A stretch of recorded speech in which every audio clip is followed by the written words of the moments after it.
In the third and final item of Test 3, Part B, you're asked to figure out what force is necessary to move the blocks. That's implicitly assuming what's the minimum force necessary to move the blocks, not any old arbitrary random one. The key on here, of course, is going to be that you need to take free body diagrams of each block, not try to do things all at once. And when you do that, then let's see what we have. On this first one, of course, I got our 60-pound force. We've got our pulling force that we're trying to find. We have our normal force here at A, and we have the frictional force opposing motion at A.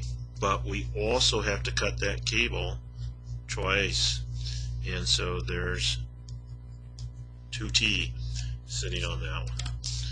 And then when we go look at the other block, we'll have something very similar to focus on. And we've got our weight of 40. We have a normal force B. That's going to be simple. That's 40, just like in the other case the normal force for A was 60. We'll have the frictional force for B, but this time we cut that cable and it has an aggregate effect of 3T, right? So you got to keep track of all those little pieces there. So that means here, if we are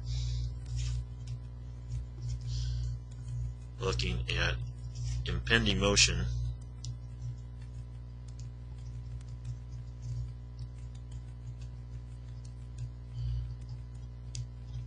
then of course using dry Coulomb friction model, that means our frictional force at B is going to be equal to mu times N. The coefficient of friction is the same for both, so 0.4 times 40. That normal force, there's your 16 pounds, and then that will tell us very easily here that by equilibrium our 3T has to equal our 16 pounds, so T equals 16 over 3. And then on the other block, FA equals mu NA at a bending motion, so 0.4 times 60, and so now we get 24 pounds, and so equilibrium of block A is such that P is going to be equal to FA plus 2T.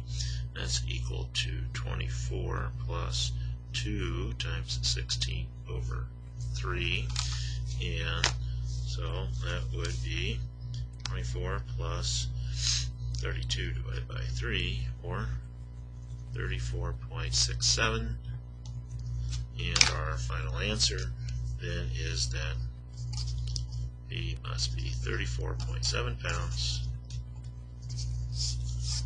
to make the blocks move.